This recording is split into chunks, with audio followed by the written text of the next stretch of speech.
internet.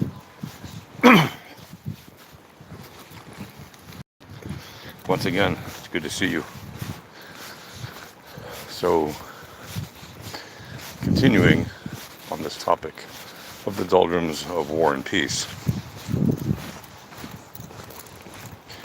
One of the terrible causes, or rather, one of the terrible effects of the doldrums of war and peace,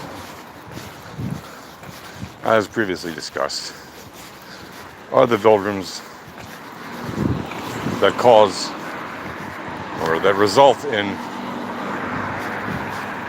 an increased toll of the violence in conflicts, both during the hot conflict when the action is on, and very often the much higher toll accrued over time during times of relative quiet or peace, but not real peace.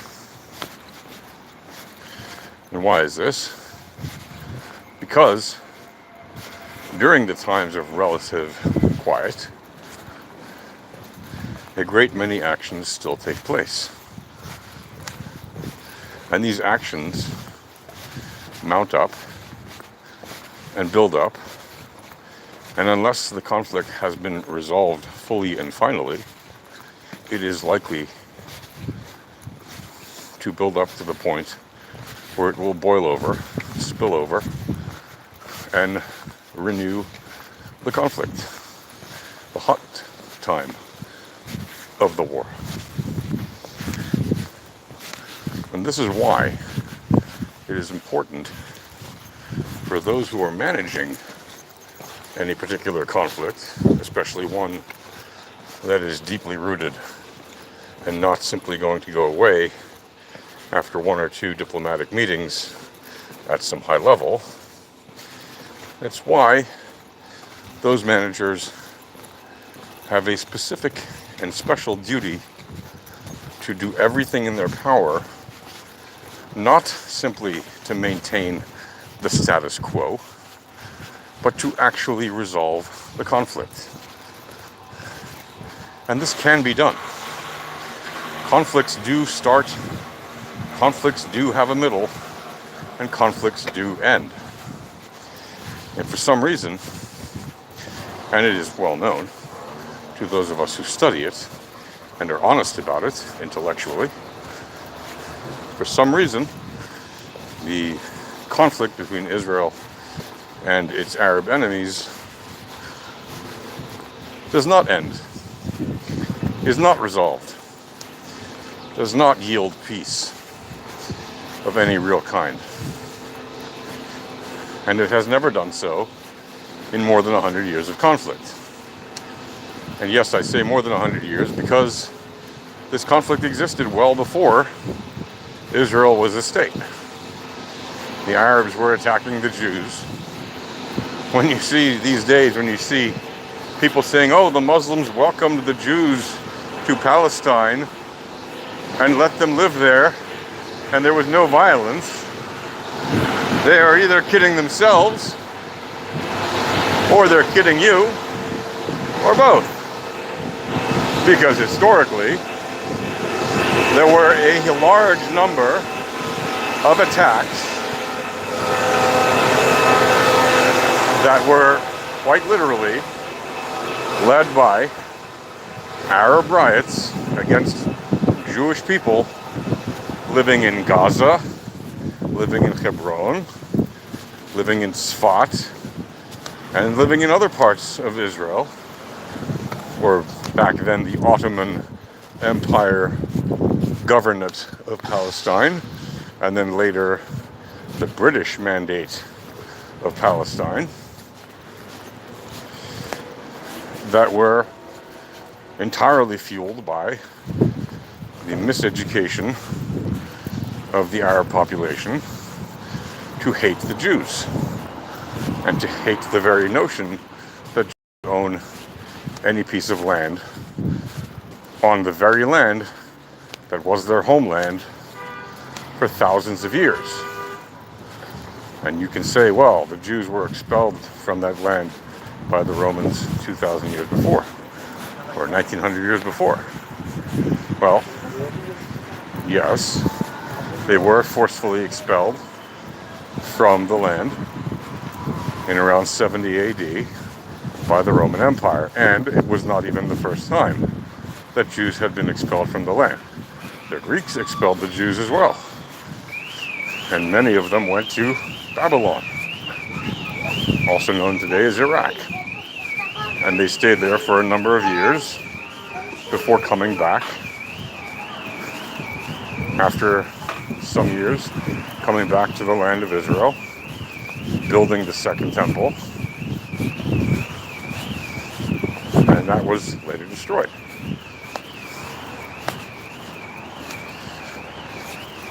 Now, what does this tell you? Does this tell you that because a people group have been expelled from their homeland, that they have no right to return? That they have no rights to aspire to make it a homeland one day? A people who have been more persecuted than any other people group in the history of humanity, they have no right to a homeland anywhere on earth?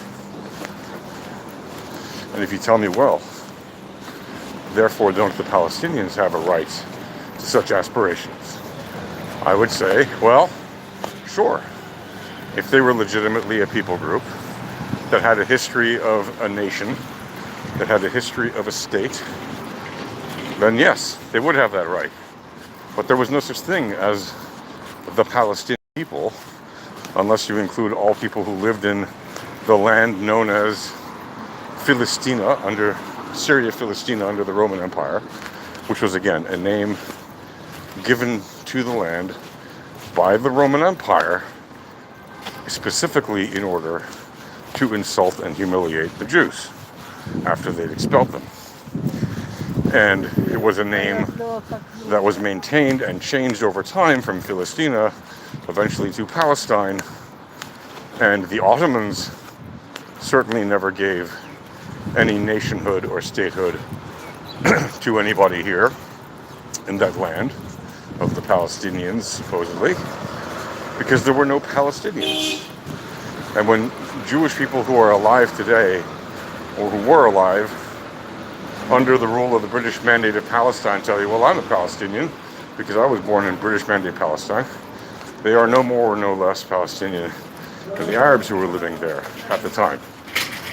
They were British subjects who happened to be living in this hotly contested strip of land on the eastern Mediterranean coast. They were not Palestinians, although they called themselves that, famously. Golda Meir called herself that, in order to make the point that she was just as much a quote-unquote Palestinian as the Arabs claiming to be. But that's only half the context of that quote. The other context of that quote, and the other half of that quote, is that those people who in the mid-60s started calling themselves that word, Palestinians, had never actually wanted a state called Palestine up until that point. In fact, when the Arabs were offered partition in 1947 by the United Nations, and when the Jews were offered that same partition, it was the Jews who accepted it, that there would be the land would be divided between two people, the Jewish people and the Arabs. They didn't say the Palestinians. They said the land would be divided between the Jews and the Arabs.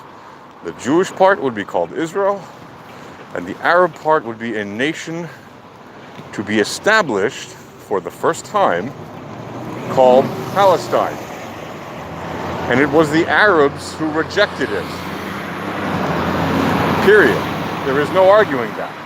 On the record, they rejected it, and in 1948, some months later, about 5 months after the partition plan was voted on by the United Nations, Israel declared independence in May of 1948, And the immediate reaction by the very Arab states who had rejected the plan was to launch a war against Israel. And so started the War of Independence for Israel, which the Arabs call the Nakba, meaning the catastrophe. Now, the ironic thing is that they call it a catastrophe because it is a catastrophe that was self-made.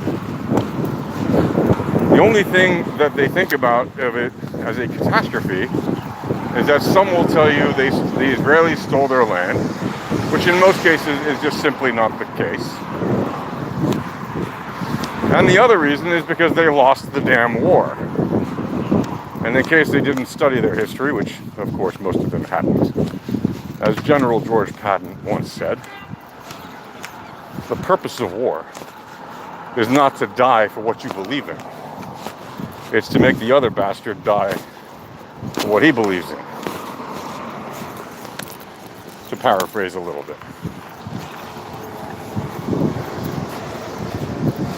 So, the catastrophe was self-imposed by the people who launched the war. And the fact that they've never agreed to surrender and to come to terms of peace is a testament to just how much of a bunch of sore losers they are. Because had they surrendered in the same way that the Nazis had surrendered just about 4 years before, in 1944, 1945, and the Japanese Empire had surrendered in 1945, well, the Israelis and the Arabs could have negotiated a peace. But that's not what happened. What happened instead was that particular war was not to be won. The Israelis were not allowed to actually win by the forces beyond their borders that had a lot of leverage over them. And even though, arguably, Israel could have kept fighting and demolished more of the people they were fighting against, the reality is they were not allowed to do so.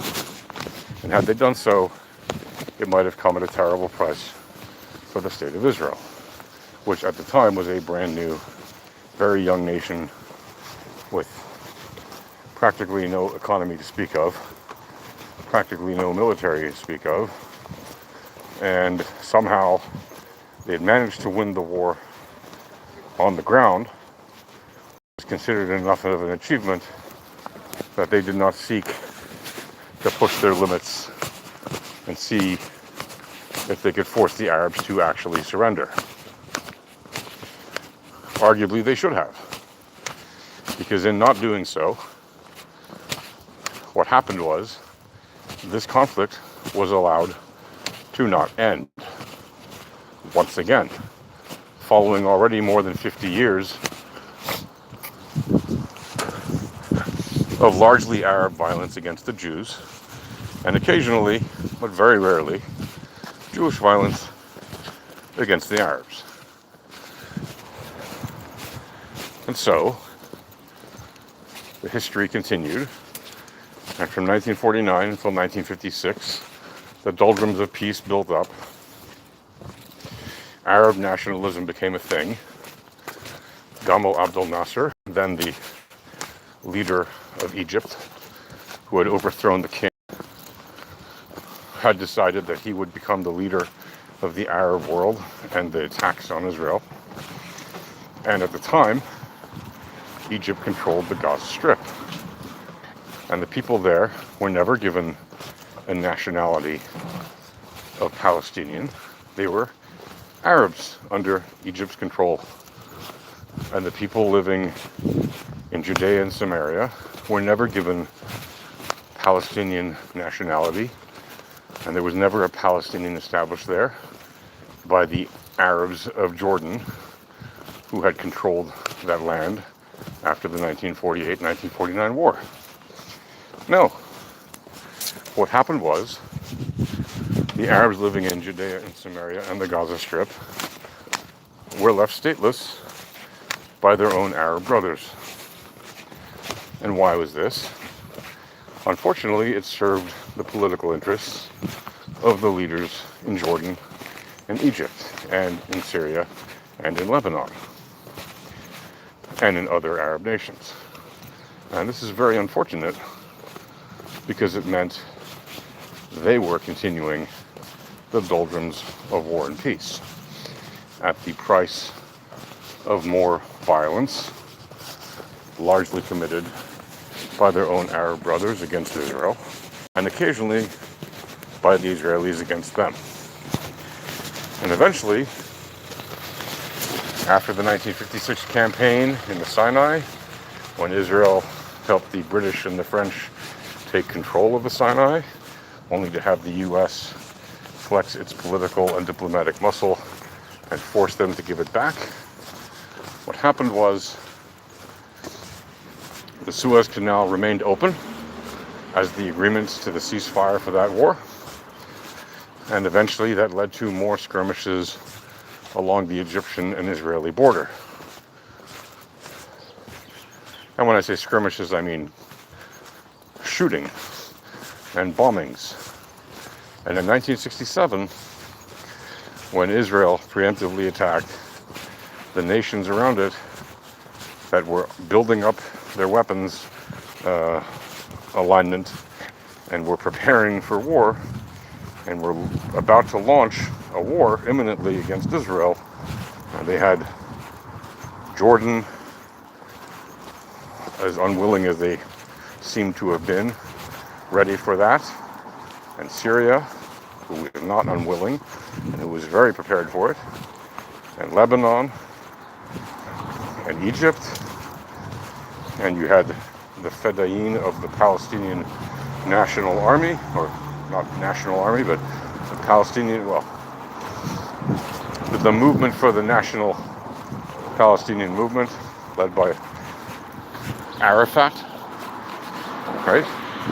They were prepared to fight and attack Israel in order to liberate, quote-unquote, Palestine, but really to demolish Israel, kill all the Jews, or drive them into the sea. The same exact bloodthirsty slogans that they had used in the 1948-1949 War of Independence, which they call again the Nakba, the catastrophe, which they brought upon themselves. And so once again, this conflict was not allowed to be a victory for Israel, wherein the Arabs would actually surrender. No, once again, the Arabs were only asked to commit to a ceasefire for the time being, which meant that once again, the conflict would not end. I'll have more to say about this later.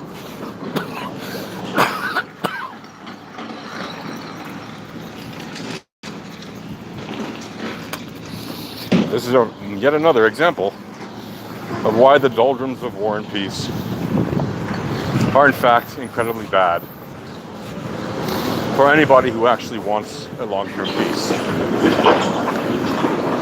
Happy days.